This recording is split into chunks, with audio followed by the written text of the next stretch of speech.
I got to say much props to the bass that you played on the track with New Power Soul, the one. What was going on in that track in the studio? A lot of vibes. Mm-hmm. A lot of good vibes. That is like the tune that I did on Shaka Khan's record, same type of thing.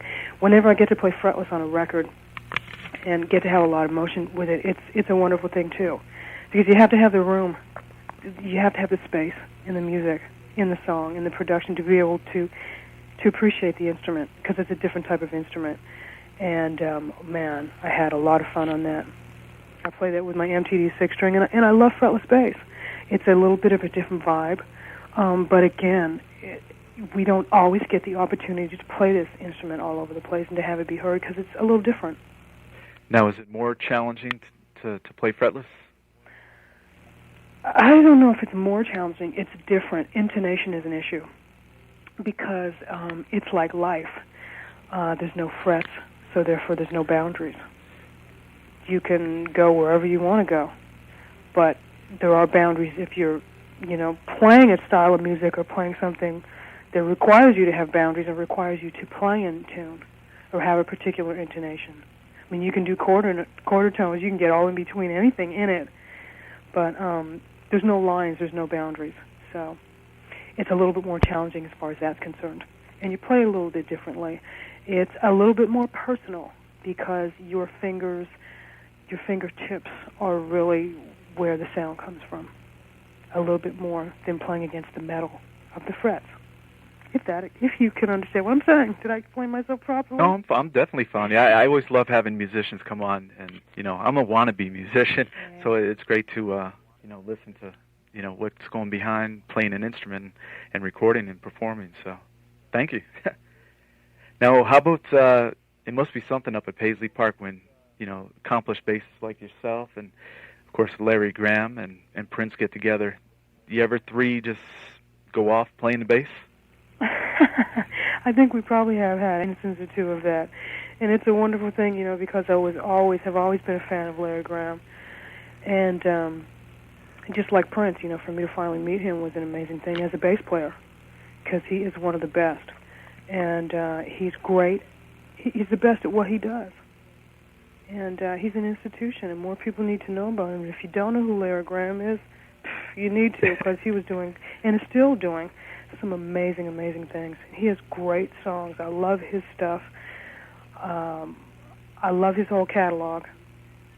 And there's nothing greater for a bass player if they want to learn how to slap or to play that type of style, to really get into and really hear what he's doing. Because there's a difference between hearing and thinking that you understand what someone's playing, and then when you actually see them play it. There's ways that people mix bass and drum together where sometimes when the listener are listening to it, you're confusing some of those kick notes for actually the bass part, and it's not. Sometimes it is the kick. And sometimes there's situations where the part is not as complicated as you might think that it is.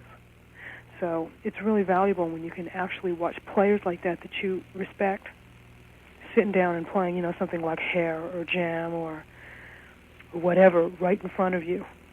So you can really see what the part is. It's amazing. So you must have a big CD collection, right? Record collection? You know it. Uh-huh. Who'd you pick up lately? Anybody? Who did I pick up lately? Christian McBride, one of my bass-playing buddies. Uh-huh. His new record is fantastic. Okay. He's like, I can't say the new Ray Brown, because Ray Brown is still here. Mm-hmm. But he is one of the premier up-and-coming acoustic bass players. You need to get him on your show. I'll definitely jot that down and go for that. He's amazing. Yeah. I was listening to Cindy Blackman's new record. Right. She did a few dates out in New York with her. Is it a quartet or quintet? I think it is. I could be wrong because I didn't have a chance to see them yet, so I am not sure. But another buddy of mine, bass player from Montreal, as a matter of fact, George Mitchell, plays bass with her. He's another great acoustic bass player. So, I've been kind of dabbling a little bit that way. How's the comrades from USEP, right? Elaine? Uh-huh. Yeah. I have not been in touch with Elling, but I would suspect that he's doing great. Yeah. We don't keep a lot of contact. We usually run into each other at the NAMM shows every year, because we're both just like running all over the place. But I would suspect that he is doing marvelously well. Now, we made mention that you've been doing work back up in Minneapolis, and you made your way back up there. How is it?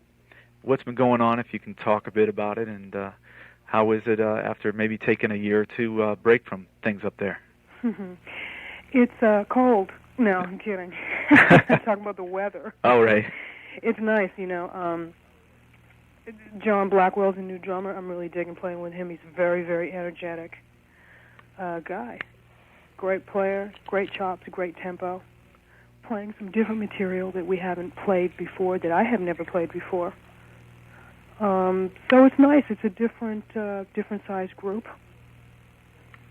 You know, we're getting a little bit more into real instruments and real voices, so it's fun. That's about as far as I'm going to go. And you got more.